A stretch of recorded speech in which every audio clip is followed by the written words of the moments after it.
Olá, boa tarde. Um problema que se agravou com a pandemia da Covid-19.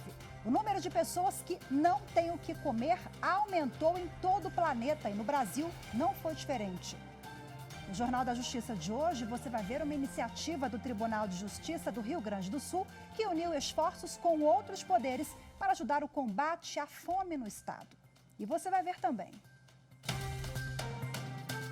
Supremo Tribunal Federal vai discutir a participação de empresas do mesmo grupo em execução trabalhista. STJ decide que empresa que extrai minério de forma irregular não pode abater despesas da indenização. Em Mato Grosso, um projeto do Judiciário ajuda mulheres a enfrentar e romper o ciclo da violência doméstica. Eu aconselho a todas as mulheres que estiverem passando por essa situação que procurem a justiça, que é a melhor coisa que elas vão fazer e vão ser muito bem acolhidas.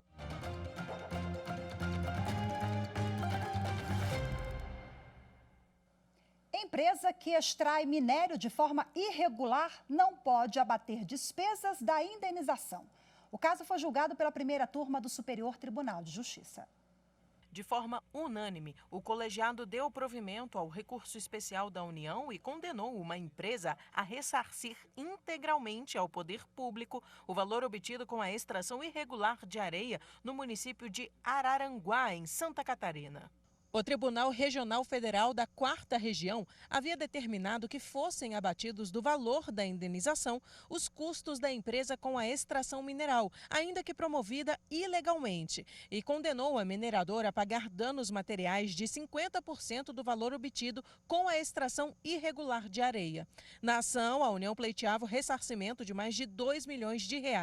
A União recorreu e o caso veio para o STJ. Para o relator, ministro Sérgio Cuquina, o Tribunal Regional destoou da jurisprudência da Corte, segundo a qual a indenização deve abranger a totalidade dos danos causados ao ente público, sob pena de frustrar o caráter pedagógico punitivo da sanção e incentivar a impunidade dos infratores. O relator considerou inadmissível que a empresa infratora retenha uma parte considerável dos ganhos obtidos com a venda irregular de minério e a conduta antijurídica afasta a proteção legal que ela invocou para defender o abatimento dos custos operacionais. Acórdão que confirma a sentença condenatória também interrompe prescrição. É o que definiu a 3ª Seção do Superior Tribunal de Justiça.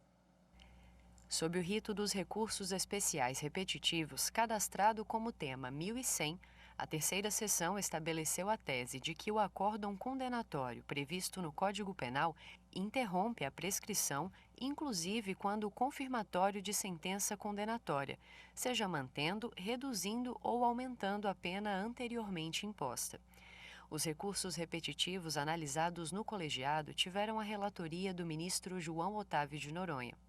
No voto, o ministro explicou que, anteriormente, o STJ entendia que o efeito interruptivo acontecia apenas quando o acórdão condenava o réu absolvido em primeiro grau. Com o tempo e em consonância com o Supremo Tribunal Federal, o STJ adotou o entendimento de que, após a publicação da sentença condenatória, o acórdão confirmatório da condenação é outro marco interruptivo da prescrição, ainda que ele apenas mantenha a decisão de primeiro grau. Mas em respeito ao princípio da irretroatividade da lei penal, João Otávio de Noronha ponderou que o entendimento atual do STJ só é aplicável aos crimes cometidos após as alterações trazidas pela Lei 11.596 de 2007. Ou seja, se o delito for anterior à vigência da lei, aplica-se a jurisprudência anterior, segundo a qual a prescrição não é interrompida pelo acórdão que meramente confirma a sentença condenatória. Agora, este precedente qualificado deverá orientar os tribunais de todo o país na solução de casos idênticos. O Supremo Tribunal Federal vai discutir a participação de empresas do mesmo grupo em execução trabalhista. A matéria teve repercussão geral reconhecida. Os detalhes você confere agora com a consultora jurídica da TV Justiça, Gisele Reis. O Supremo Tribunal Federal irá julgar um recurso com reflexos importantes na execução de sentenças trabalhistas. O caso discute a possibilidade da empresa do mesmo grupo econômico que não participou do processo durante a fase em que o direito do trabalhador foi reconhecido, ser incluída na fase seguinte, que é aquela fase judicial que busca dar cumprimento à sentença que não cabe mais recurso. A empresa recorrente atua no ramo de rodovias e é uma concessionária de serviço público. Ela teve mais de 111 milhões de reais bloqueados para pagar verbas trabalhistas de um empregado que foi contratado por outra empresa integrante do mesmo grupo econômico. O principal argumento é que não teve a oportunidade de se defender, já que não participou da reclamação trabalhista que tramitou na primeira instância. A empresa também questiona a decisão que reconheceu a existência de grupo econômico, que resultou na sua responsabilização pelos créditos devidos ao trabalhador. Destacou que, embora tenha sócio e interesse econômico em comum com a outra empresa, não são subordinadas ou controladas pela mesma direção. Em sessão do plenário virtual, os ministros, por maioria, reconheceram a repercussão geral da matéria discutida no recurso. O caso envolve a proteção de direitos decorrentes de relações de trabalho e a aplicação das regras de direito processual civil. Além disso, reverbera no objetivo de desenvolvimento sustentável para a promoção da paz, da justiça, na garantia de crescimento econômico e trabalho decente. Veja a seguir no próximo bloco. O projeto da Justiça Gaúcha pretende combater a insegurança alimentar e nutricional no Rio Grande do Sul. Os detalhes você confere daqui a pouquinho com uma reportagem sobre o tema. Voltamos já já.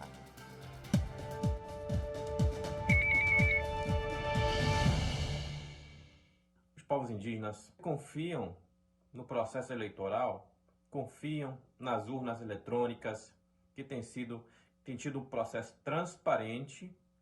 É por isso que estão participando ativamente desse processo democrático.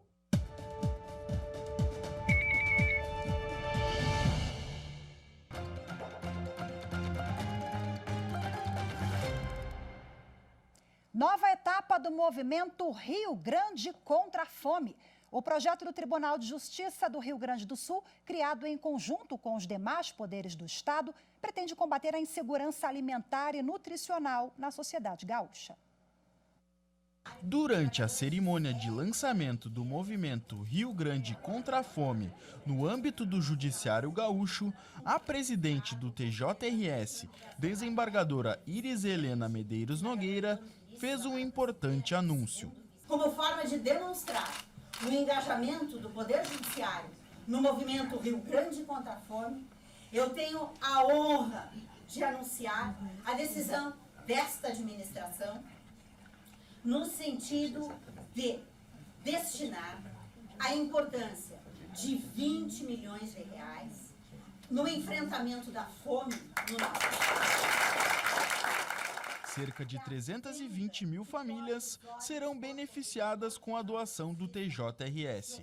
A distribuição das cestas básicas será realizada pela Defesa Civil do Rio Grande do Sul, com base no cadastro único para programas sociais, sendo 34.854 para a região metropolitana, 8.705 Uruguaiana, 8.221 Pelotas, 5.460 Caxias do Sul, 3.881 para Passo Fundo, 6.600 Santa Maria, 4.136 Lajeado, 4.123 Frederico Westphalen e 3.960 para Santo Ângelo.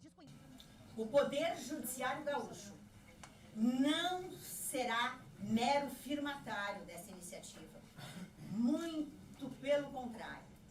Nós não mediremos esforços para que a campanha seja muito bem sucedida e alcance seus valorosos propósitos.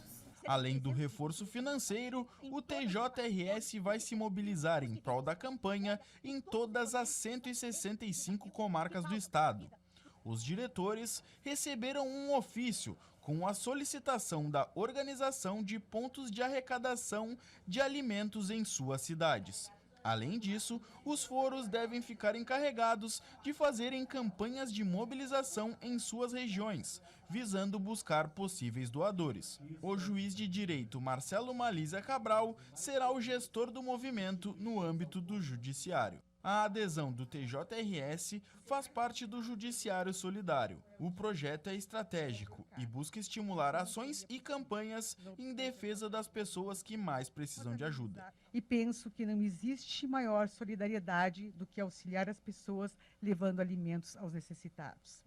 Portanto, é uma honra e uma responsabilidade para nós integrarmos o movimento Rio Grande contra a Fome. A iniciativa foi uma proposta do Parlamento Gaúcho, que deu a largada oficial da campanha no dia 15 de junho na Assembleia Legislativa. O evento do TJRS também foi prestigiado por representantes dos demais poderes. O RS contra a Fome exatamente entendeu que combater o tamanho desse nível de desigualdade que nós vivemos, ele só será de fato enfrentada se a gente conseguir reunir os poderes e a sua capacidade de articulação na sociedade. Quero saudar essa iniciativa compartilhada de todos os poderes, poder legislativo, executivo, judiciário, dos órgãos que têm autonomia administrativa e financeira, Ministério Público, Defensoria Pública, Tribunal de Contas do Estado. Não tenho dúvida alguma que uma pauta dessa só se supera, fazendo um trabalho a várias mãos. Bem, para nós é um momento muito feliz, não é? Nós estarmos aderindo a uma campanha desta envergadura que reúne os poderes constituídos do Estado e as instituições autônomas e que tem por causa, uma grande, valorosa causa. Nós, enquanto seres humanos, integrantes de uma sociedade, não temos a paz integral enquanto não fazemos a nossa parte, aquilo que podemos fazer para minimizar, sejamos otimistas, eliminar um problema tão grande. Bom, a repórter Carolina Chaves, ela conversou com o gestor do movimento Rio Grande contra a Fome, o juiz Marcelo Malísia Cabral, que detalhou os principais pontos da campanha. Vamos acompanhar. Doutor Marcelo, muito obrigada pela participação aqui na TV Justiça. Queria que o senhor falasse, explicasse para a gente como surgiu o movimento Rio Grande contra a Fome. O movimento Rio Grande contra a Fome é um movimento lançado pelo Parlamento Gaúcho, pela Assembleia Legislativa do Rio Grande do Sul, que, diante desta realidade de fome, diante dessa dificuldade gerada pela pandemia, o Parlamento Gaúcho chama as demais instituições autônomas do Estado, os demais poderes públicos, então, Poder Judiciário, Poder Executivo, Ministério Público, Defensoria Pública, Tribunal de Contas, faz um chamamento a todos a que se unam nesta questão do combate à fome, que é um mal que precisa ser tratado diariamente. As pessoas precisam se alimentar, precisam fazer as refeições e temos, aqui no Rio Grande do Sul, os números apontam mais de 1 milhão de pessoas em situação de fome. Por isso, o Tribunal de Justiça do Rio Grande do Sul aderiu a esse chamado da Assembleia Legislativa e está se integrando a este grande movimento que iniciou no mês de junho, que chama-se Movimento O Rio Grande contra a Fome. Doutor Marcelo, e como é a atuação do tribunal nesse movimento?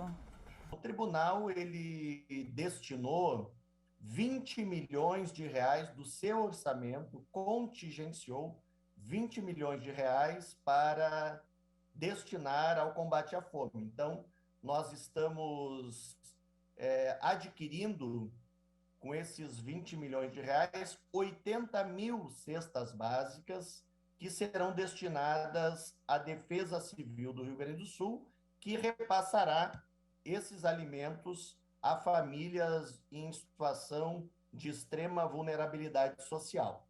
Além desses 20 milhões de reais que já foram destinados, nós estamos fazendo coleta de alimentos e estamos com pontos de arrecadação de alimentos em todos os prédios do Poder Judiciário. Então, em todos os foros, nas nossas comarcas, em todos os prédios do tribunal, há uma caixa de coleta conclamando aquelas pessoas que vão aos foros para levarem alimentos, e esses alimentos todos serão destinados à Defesa Civil, e a Defesa Civil do Rio Grande do Sul está, então, repassando às famílias em situação de extrema vulnerabilidade social. Então, nós estamos conseguindo uma grande mobilização, surpreendentemente positiva, de juízes, servidores. Estamos procurando os empresários, as associações de indústrias, de produção de grãos, e temos tido uma resposta muito positiva, com o que eu tenho a certeza que o Rio Grande do Sul enfrentará a fome e minimizará esse problema que é intolerável.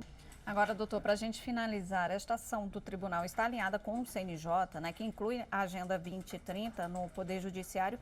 Inclusive, os primeiros objetivos são acabar com a fome e a pobreza.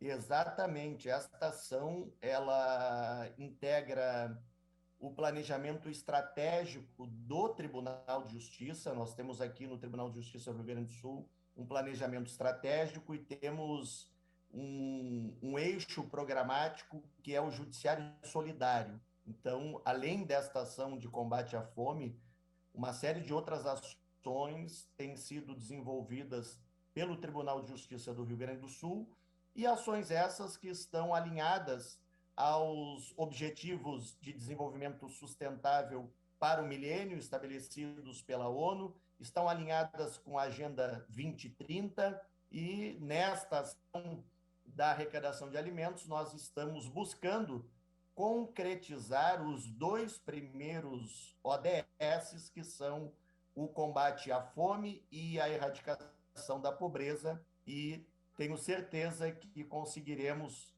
fazer um Rio Grande e um mundo com menos pobreza e com menos fome. Este é o desafio e estamos trabalhando fortemente para isso. É isso, doutor. Muito obrigada mais uma vez pela participação aqui na TV Justiça. A seguir, você vai conhecer um projeto da Justiça de Mato Grosso que resolve questões cíveis nos casos de violência doméstica por meio da mediação. Os detalhes em instantes, eu te espero. Até já.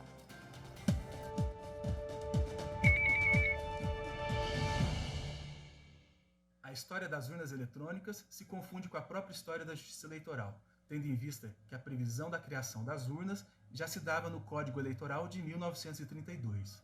E as urnas foram efetivamente desenvolvidas em 1996 num projeto que contou com a participação de importantes segmentos da sociedade brasileira, inclusive de oficiais das Forças Armadas. E o resultado desse projeto foi um equipamento moderno, com mais de 30 camadas de proteção e que é capaz, portanto, de garantir a certeza e o sigilo do voto do eleitor brasileiro.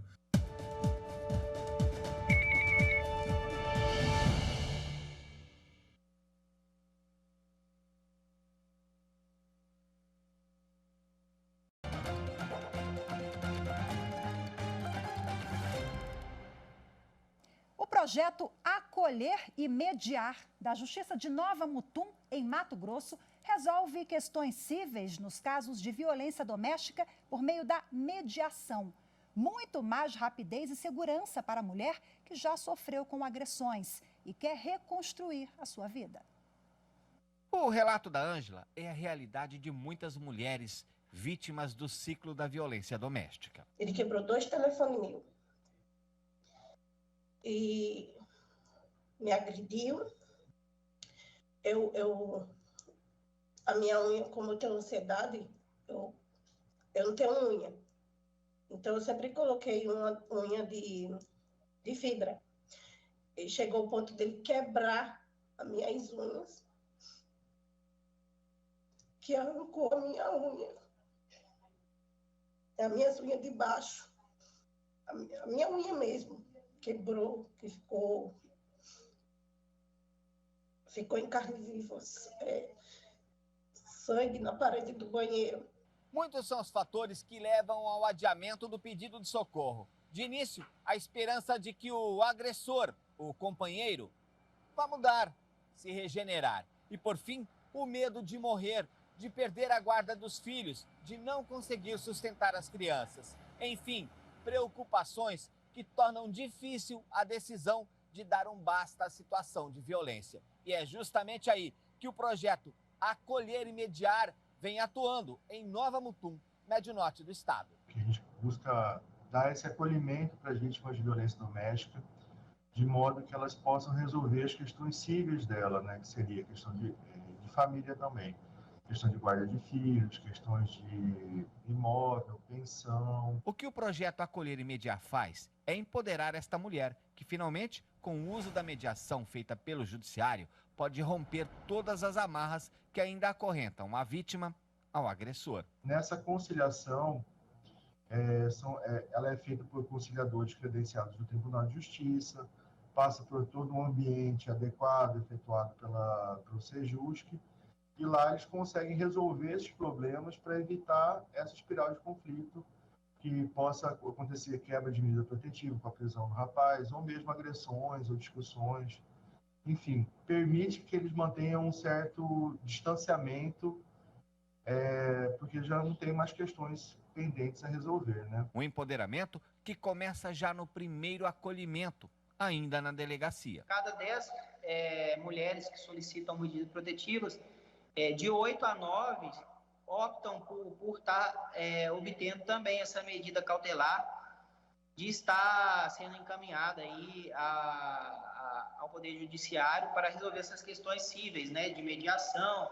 E isso facilita, né? Ela não tem o retrabalho de ingressar uma ação posteriormente.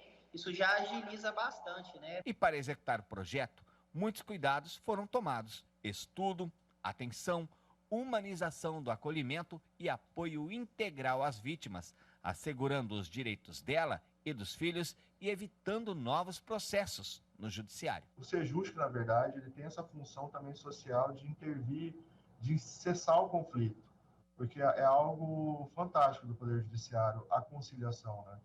Ela evita, às vezes, 2, 3 processos que poderiam vir. Então, eu aconselho a todas as mulheres que estiverem passando por essa situação que procurem a justiça, que é a melhor coisa que elas vão fazer, e vão ser muito bem acolhidas. O Judiciário do Rio Grande do Sul implantou um aplicativo para ajudar no processo de adoção. A tecnologia está a serviço da rede de apoio de todo o país para unir famílias. Você vai acompanhar agora uma reportagem que mostra como utilizar esse aplicativo. O aplicativo Adoção, criado pelo TJRS, está disponível para download gratuito para iPhone na App Store e Android na Play Store. Para ter acesso ao conteúdo na íntegra, é necessário estar habilitado e cadastrado no Sistema Nacional de Adoção e Acolhimento. Mas todos podem verificar as informações básicas de crianças e adolescentes na opção Entrar sem usuário. O pedido de acesso é encaminhado automaticamente para a Coordenadoria da Infância e Juventude do Rio Grande do Sul, que verifica a situação do pretendente. Caso a solicitação seja aprovada, a CIGRS encaminha um e-mail com usuário e senha. Com essas informações, o pretendente já pode ter o acesso completo do aplicativo. Ao entrar, é necessário movimentar o coração para indicar o perfil desejado e iniciar a pesquisa. A partir daí, os pretendentes já têm acesso ao material produzido das crianças e adolescentes, inicialmente com nome, sexo, idade e se faz parte de grupo de irmãos. Clicando na imagem é possível acessar mais informações, como fotos e vídeos produzidos dos pequenos aptos à adoção. Eu quero uma família que me dê amor, educação. E se o coração bater mais forte, é possível manifestar o interesse através do e-mail autoridadecentralrs@tjrs.jus.br para dar andamento no processo de aproximação para formalizar a adoção. Hoje ficamos por aqui. Muito obrigada pela sua companhia. Ótima tarde. Tchau, tchau.